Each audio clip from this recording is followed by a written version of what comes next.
Welcome back to Speak. This podcast aims to address the needs of our communities by breaking down social barriers through education, activism, and advocacy. I'm Monique, and I'm joined by my co-hosts, Mara and Esty.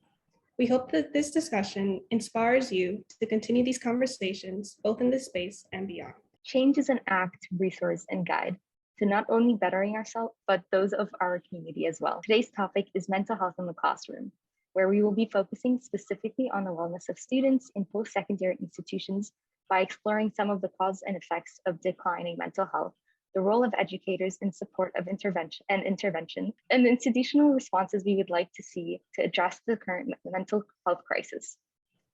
As we will be discussing some sensitive topics, viewer discretion is advised. In general, the topic of mental health has obtained much currency in today's discourse, and it is a prevalent problem facing the global education system. Mental health initiatives are particularly relevant within the context of education, as students suffer disproportionately from mental health issues.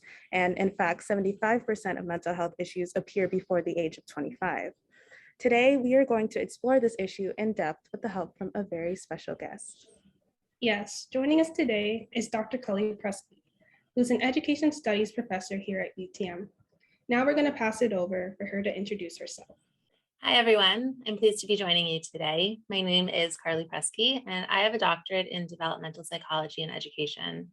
I've been an instructor at UTM for the past 9 years, and as Monique mentioned, have been teaching for the education studies program, where we truly value creating community and inclusive spaces. When we take a closer look at Ontario's post-secondary education system, we see some alarming statistics. 46% of students reported feeling so depressed in the previous year that it was difficult to function. 65% of students reported experiencing overwhelming anxiety in the previous year, and 14% had seriously considered suicide in the previous year. And the list, unfortunately, goes on and on. So I think our first factor for you is to kind of explore the developmental aspect of it. So what factors in this stage of life of like that bridge between like late adolescence, early adulthood makes emerging adults particularly vulnerable to mental health issues? Thank you, Etsy. A great question. And thank you also for providing those powerful statistics.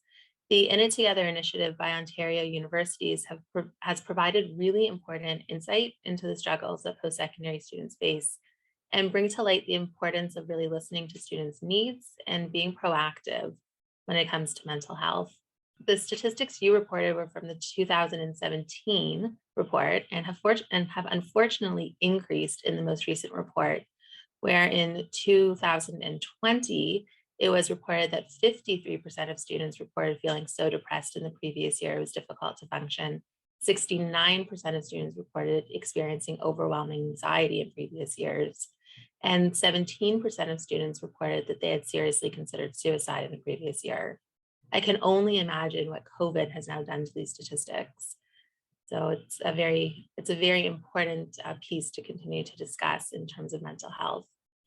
Your question about the factors of the stage within emerging adults, it makes me think about Jeffrey Arnett's features for emerging adulthood and that transition between adolescence and adulthood. This period of emerging adulthood is really a period that's meant to be focused on finding yourself, making mistakes, and exploring all of the different options that you can. That exploration is really key in terms of truly developing your identity and wanting to explore stuff that's of interest to you. I think that students are very vulnerable to developing mental health issues due to not necessarily feeling the support when they're discovering more about themselves and making these mistakes. Emerging adults are facing a great many changes as they are shifting from the more nurturing environment of high school. And I think that we can all admit that high school has its own challenges, absolutely. But at university, your learning and your living becomes more of an independent process. Taking accountability for yourself is challenging, and it's a big challenge, I think, for most students. That shift from you being that focus and that you are making your decisions in your life while maintaining other social obligations and personal wellness in addition to your academics is a really difficult process and a difficult period for most. Most students are discovering who they are as individuals apart from their families, And that also is a big shift that we see within this period of emerging adulthood. It's important for students to know that they are supported and where to go when they need to find that support. And I think sometimes that's not always made clear at this period within their lives. Wow, those statistics that you gave, like, it just goosebumps. Like, it's I They're do shocking. understand. It is shocking, and I don't know what to say because, like you said, COVID definitely affected those numbers, and it's unfortunate because of lockdown as well. So those access to resources might be even harder to reach for some.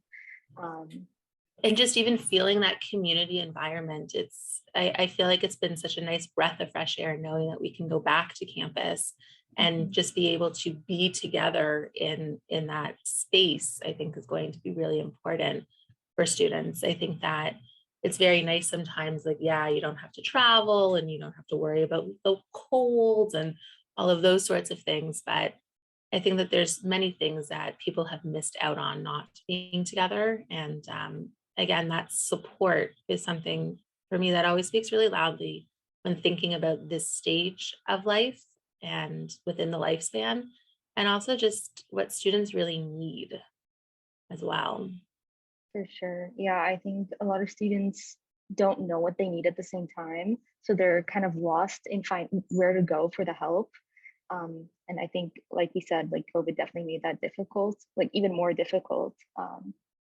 But I guess that leads us kind of into my next question where, like you said, a high school has its own challenges. But what do you think the main reason for mental health problems are in higher education? Oh man, it's a big question. I think that students feel a lot of pressure, and I think that pressure can be very overwhelming for everyone.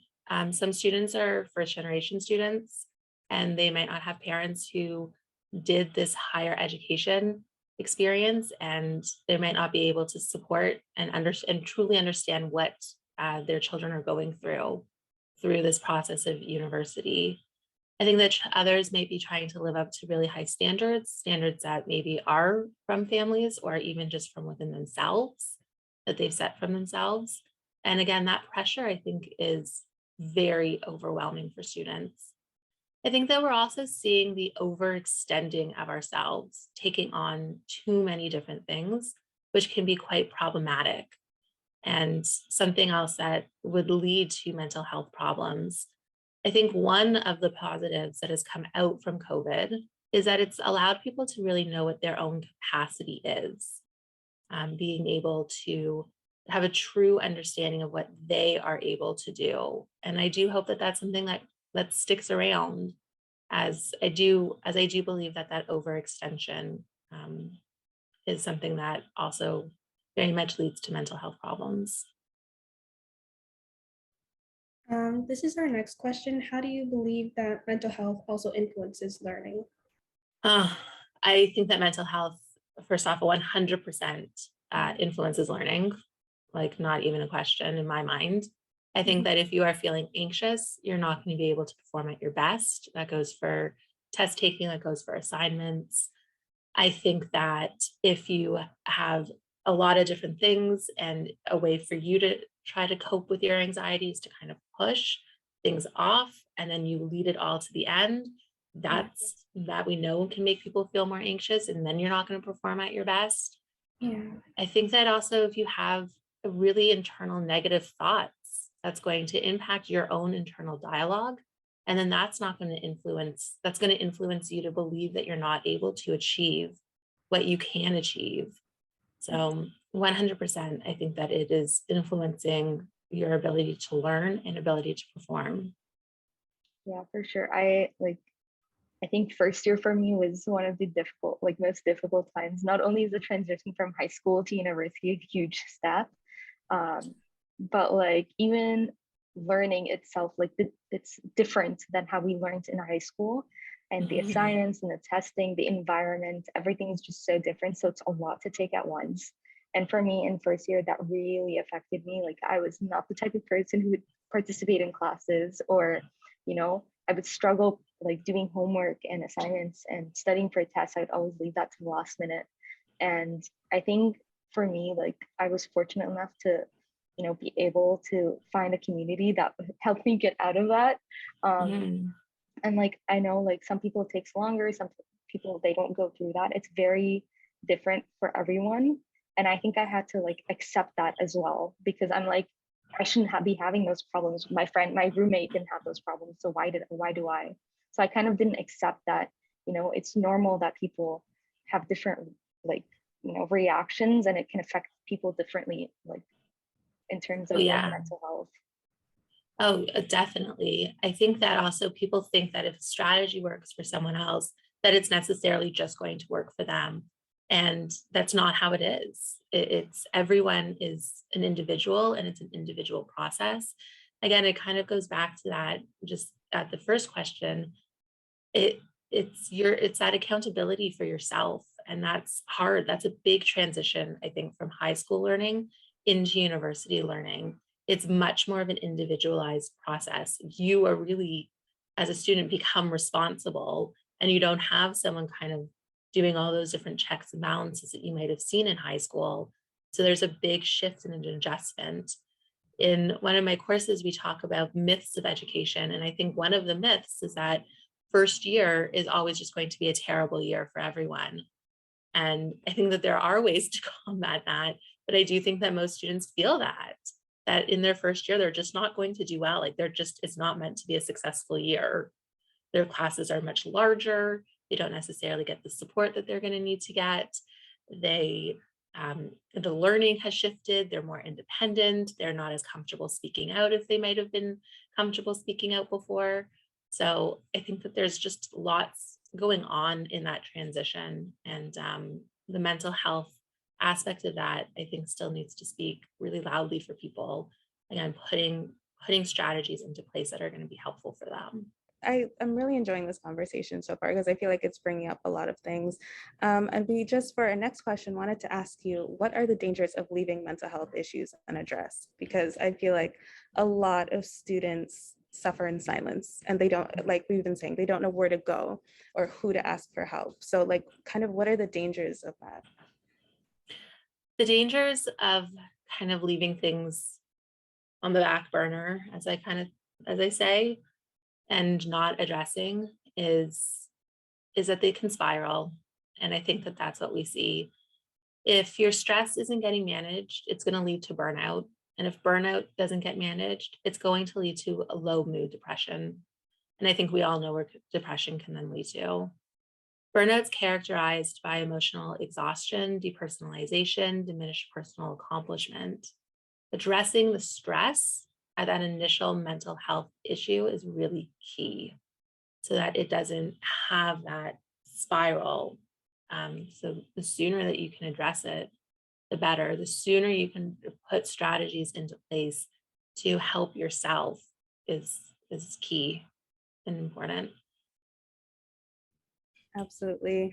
And I'm glad we're talking about this, because we did have an episode, I believe that's episode 3, where we talked about tackling toxic productivity and overextending yourself and not addressing the stress that you're putting on yourself and what that can lead to. So I'm glad that we are able to expand on that.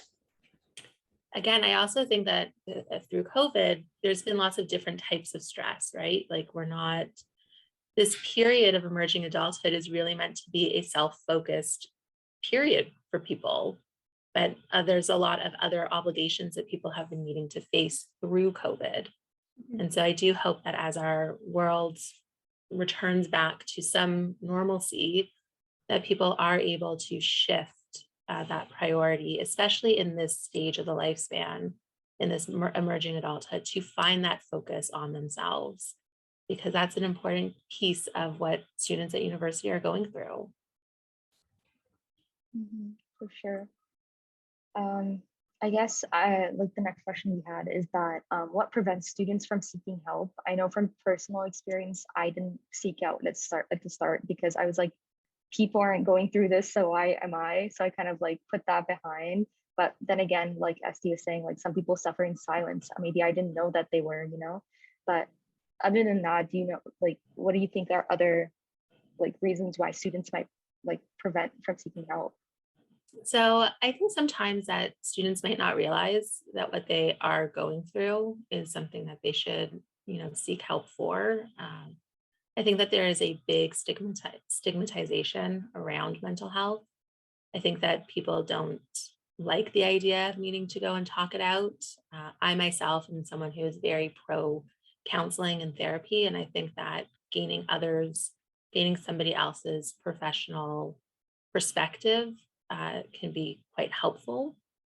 That's a personal piece, but again, it doesn't always sit comfortably for everyone to do something like that.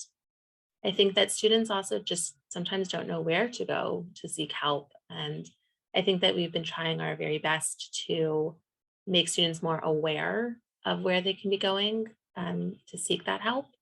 But again, just having that awareness and providing students with more support is I think the best that we can do, so that students know that they can seek help and that they won't be looked down upon.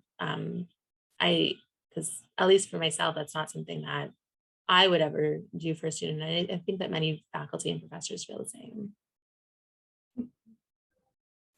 So how can we differentiate between general anxiety or worry and mental health issues? So what are like the defining factors? Well, I think that general anxiety is a mental health issue. I think that, again, we do see that spiral. I think that it's important to differentiate about being able to properly support general anxiety and stress, but before it becomes burnout, before it becomes a more severe mental health concern like depression or suicidal thoughts develop for students.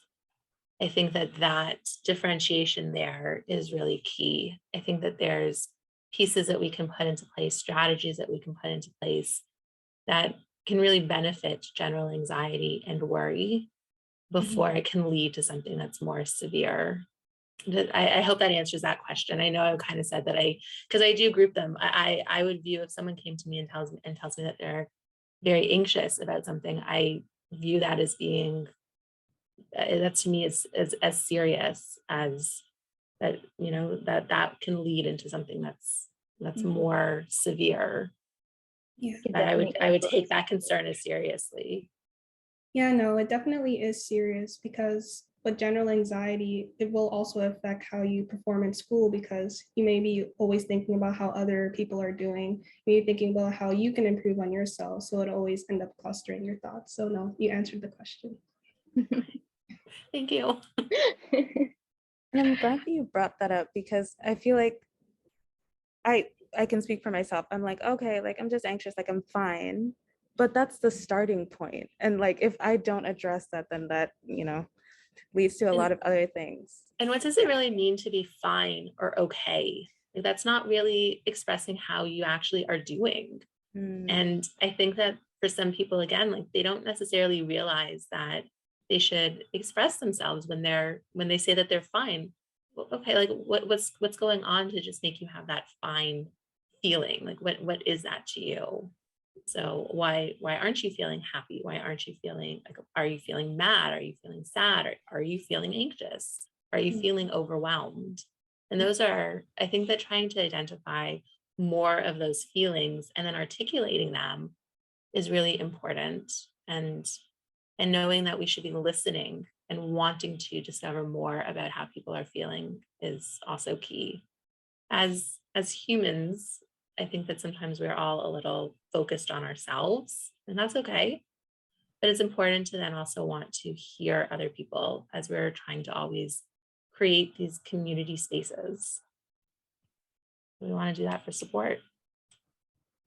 I think that's really important, the fact of like articulating your feelings. I know like last week or so, I was part of a Black History Month initiative where we kind of got a bunch of people together to talk about mental health in the Black community. And I feel like a lot of people don't even know how to articulate their emotions because they feel like their immediate family may not like understand, or they feel it's, again, like that stigma around mental health. So it's like they don't even have that space to be able to know what they're feeling. And I know for myself, like I've felt that same thing, like what is this? Like I don't know like what is happening. And it's like, so how do I share that with people? Because like I don't even know what I'm feeling or what to do about it, you know?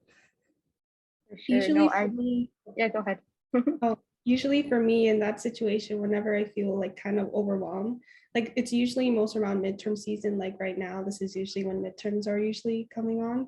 I usually take like a step back, create a study schedule, usually in half an hour increments. So I usually study for half an hour, then I'll take a break, see how I'm doing, and then continue back to studying. And it usually helps. So if that helps the rest. I remember talking with a student and they said to me, I'm so busy that I don't even have the time to make a to-do list or a schedule. And I said, well, then we really need to take a moment and, like, let's find that space for ourselves. I don't think, and we're not very good at scheduling time for ourselves. Like people think, oh, I need a break. Let me go sit on the couch. Let me watch an episode of television. Like, let's have that as my downtime. But even just kind of really taking that space just to sit and be quiet or think for a moment, get some of that out is really important and key. I think to add on to that, I think because this is our time to, try new things, make mistakes, build our career, a lot of people feel guilty taking that time off. So they keep, like as you said in our episode of toxic productivity, they keep working themselves because, it's supposed to be our 20s where we're overworking ourselves to build our future career, that crazy thing going around. So I think that also prevents people from reflecting on that they need time for themselves. Again, it's that pressure, I think, that students innately feel that, as you just said, that this is the time where you're meant to be creating that career for yourself. But, lots of people are still creating in their 30s. They're still navigating those spaces of what's going to work and what's not going to work. And I think that sometimes we downplay that exploration that is really important within the institution of university, that's really a time for students to try taking a variety of different courses and seeing what subjects they like and what subjects they don't. And, kind of figuring out a little bit more about themselves as they're going through that process. I think it's really difficult to say you're 20 and you should have everything figured out. Your life is a really long time. So I think we can all take a breath and have that exploration that is so necessary in emerging adulthood. For sure. And sometimes you just need that to know what you want to do, like you just need to like take a step back. You don't need to go dive straight into things. Because I know a common thing that happened in high school as well is everyone is kind of pressured to have a sense of an idea of what they want to do in university. But when you get to university, it's a completely different ball game because you have so many different options, so many different courses to choose from. So I think like that pressure of going into university and having an idea of what your career is going to be, it can definitely change. So, yeah. 100%. I remember when I was in fourth year, I had the option of taking more psychology courses, and I loved psychology courses, or I could take something for fun. And so I decided to take a year of Italian, beginner Italian. First year course, it was hilarious because I was watching all of these students in first year like rolling out of bed in their pajamas, and I would like never go to class in my pajamas anymore, but they still did. and it was a great experience. I had such a fun time just immersing myself also with a different culture too, being in an Italian course, but it was such a nice breath to be able to take as I was completing a thesis study for my degree, that it just added a lot of good levity for me. And I think that that's important to be able to do something like that. That's awesome. Yeah, for sure. I need to start doing that for myself. Like I need to take courses. I'm so focused, which is so bad. Like now I'm reflecting. I'm so focused on just like, getting that degree, doing this, making sure that everything I do is for the degree. But sometimes, it's okay to step out and do something completely unrelated to your degree. So yeah. Again, it worked for me. Yeah. Like again, it was a nice reprieve. Some people might say you want to learn a language, like that's such a stressful process, and it really could have been, but in my situation, it did happen to work out, and provided me with that nice levity for what I wanted to do in my 4th year. But again, I think that sometimes that you need to sometimes like take a step back. Like if you don't take that course, is it going to really like hinder you so much? Like in hindsight, I don't know. I was really glad with the choice that I had made in that moment. Awesome. All right. I guess we'll move on to the next section. Educators as educational stakeholders are committed to promoting learning, optimizing student success, inspiring students to achieve greatness, and encouraging them to become more productive members of society and active participants in the global community. However, mental health is a complex issue unique to individuals, as we've mentioned. It can be hard to identify warning signs. Because of students' youthful status, their mental health issues are very easily misdiagnosed, misinterpreted, and or masked as generic and transient issues, and this can affect the meeting of overall educational goals as outlined by educators. So I guess this can be a difficult question, at least from my perspective. So we're asking you, do you notice when your students aren't doing well? Like, how can you tell? How does this affect you? Like, can you tell if someone's masking it, for example? So the answer is that I try to notice. Again, in EDS, we try really hard to build community, to get to know our students.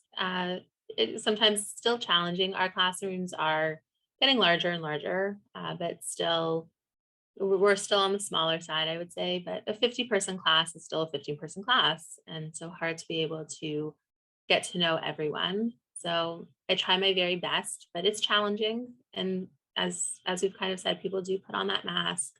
They put on that smile. They put on that brave face.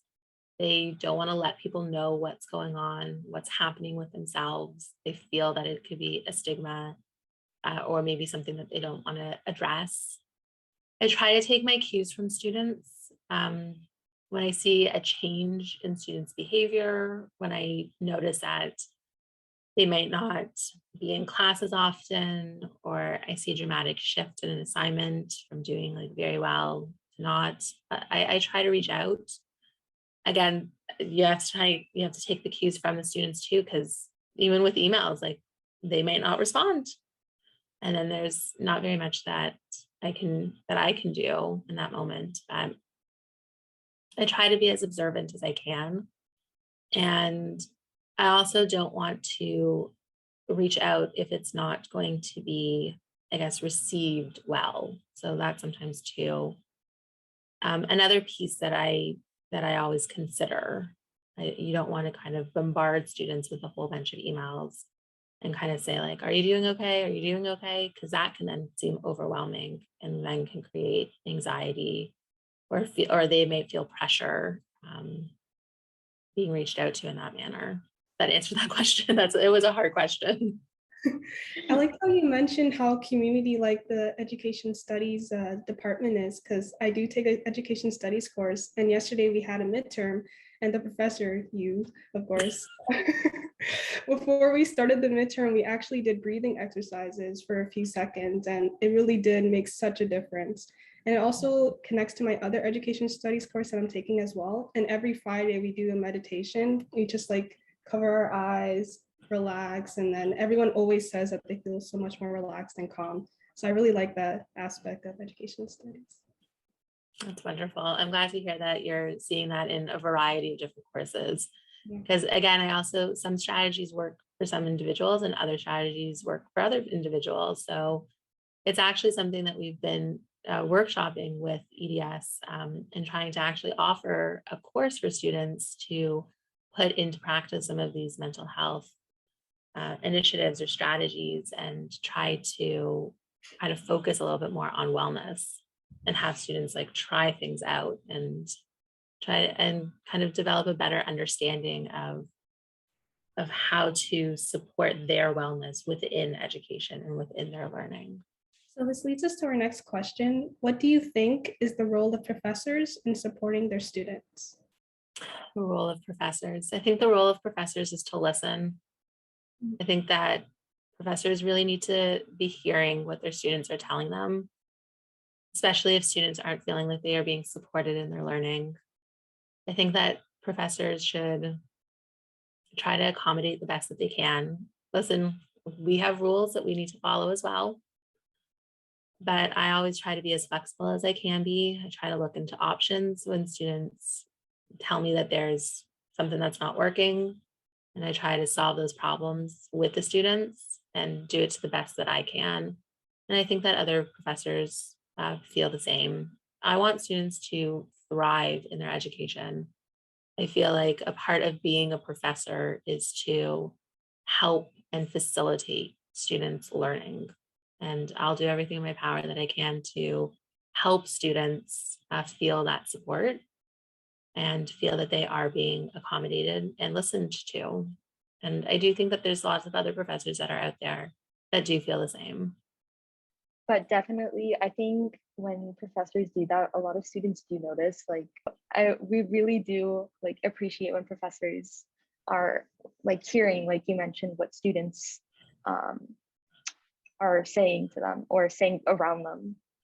Again, important for students to feel that they can come to professors and share what is going on with them. And again, I think that some students shy away from that conversation. It's not easy. Some people don't feel like they might be heard.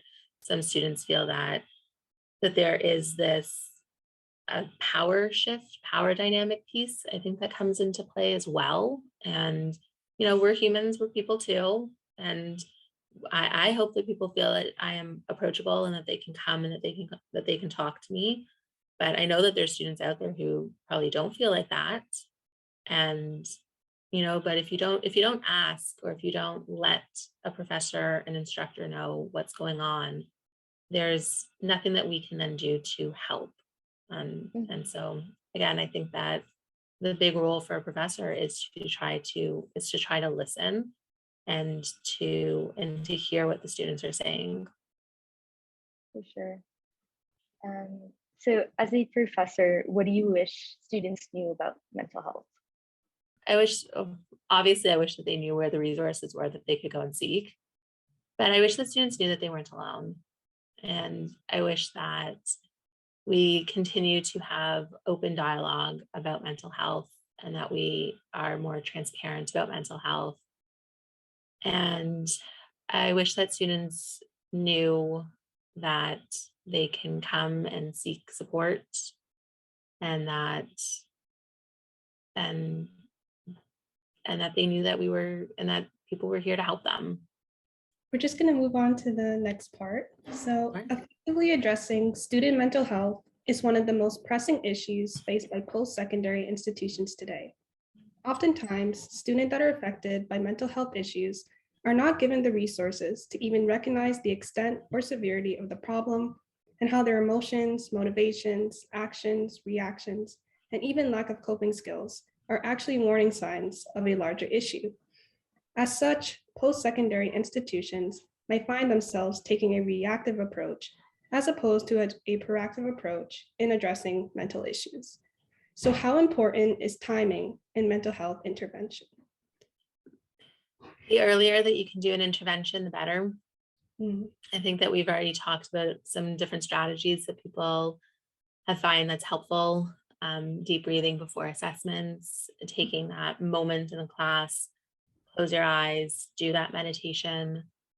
I think that trying to feel that connection within your body, again, taking that moment is really helpful. It might not work for everybody, so then trying to find the intervention strategy that's going to work for you is going to be really important. But again, it can be just the simplest thing of closing your eyes for a minute, standing up, going for that walk, doing some of those deep breathing, but intervening earlier when you're starting to feel the stress, or putting those things into practice beforehand, and then putting them as part of your routine is going to then build it in to then help with mental health throughout. So I think that I would say the earlier that you can start putting strategies into place, I think is the most helpful. I think that a lot of people feel lots of great connection to nature when it comes to mental health. And now that with COVID not being outside, people have resorted to being inside more, but they're not using that time that they would have been outside and then communicated that to doing practices that aren't in their computer. So you tend to just kind of sit and you're more stationary, and that again isn't very helpful. So I think that you kind of have to just show that awareness for yourself too, as part of your interventions. Amazing. So then that leads us to our next question.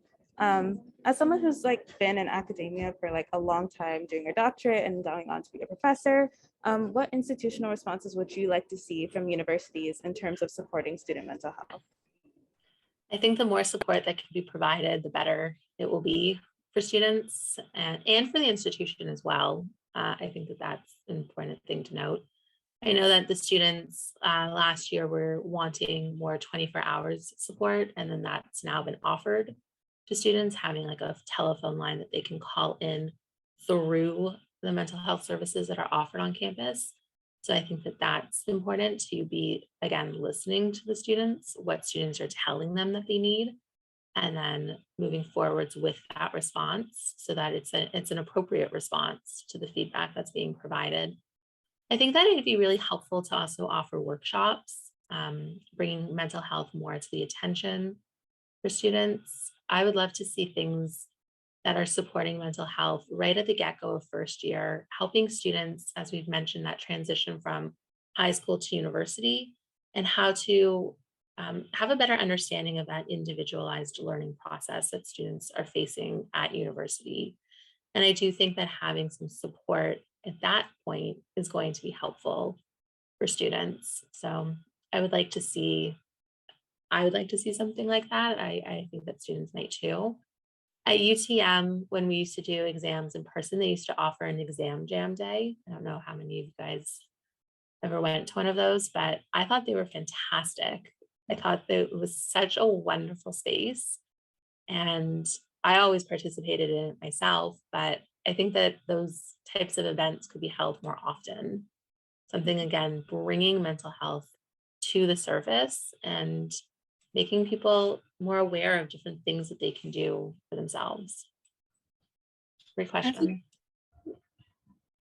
As you mentioned, the exam jam, it also it also relates to the importance of mentoring, between older students and first year students, because the older students will be able to discuss their past experiences, and then they can pass that on to first year students, which can help them maneuvering around any difficulties they can be facing. So I think that sense of community among students will really help in, addressing student mental health or helping students who are facing different issues. Yeah, student organizations are great for that as well, because again, they're all built on that hierarchical structure of having the older students are the ones that are kind of leading the student societies. And so I do think that being involved in campus events are really important for students too, because you do build those relationships with other people that are around you. Mm-hmm. So that was a great discussion. It really emphasizes the fact that having simple conversations with the people around you can really shift your mindset. And that's why we're so happy that we have the opportunity to produce Speak as an outlet for this. As a team, Champions of Change UTM is committed to examining, amending, and eradicating an unmerited shame associated with student mental health issues. We hope that through this podcast, we can be instrumental in promoting productive conversation and helpful discourse surrounding the matter. And we will certainly continue to have conversations like these in the future. Once again, we would like to extend a huge thank you to Dr. Carly Prusky for so generously giving us her time and energy and offering her expertise to us. We've learned a lot today, which will be able to take us forward in the future. Do you have any closing remarks that you'd like to say? Yeah, I want to thank you so much for having me today and also for creating this wonderful space for students to hear about these important issues, especially this issue of mental health within the classroom. Talking about it, learning about it, educating ourselves about it is key. Education is power, being open and transparent with each other. So I do hope that as people listen to this podcast, they feel that they're better able to equip themselves for success at university and throughout the rest of their lives. Thank you. If you or someone you know is struggling with mental health, we will be leaving a few resources linked in the description below to get you started with accessing the help you need.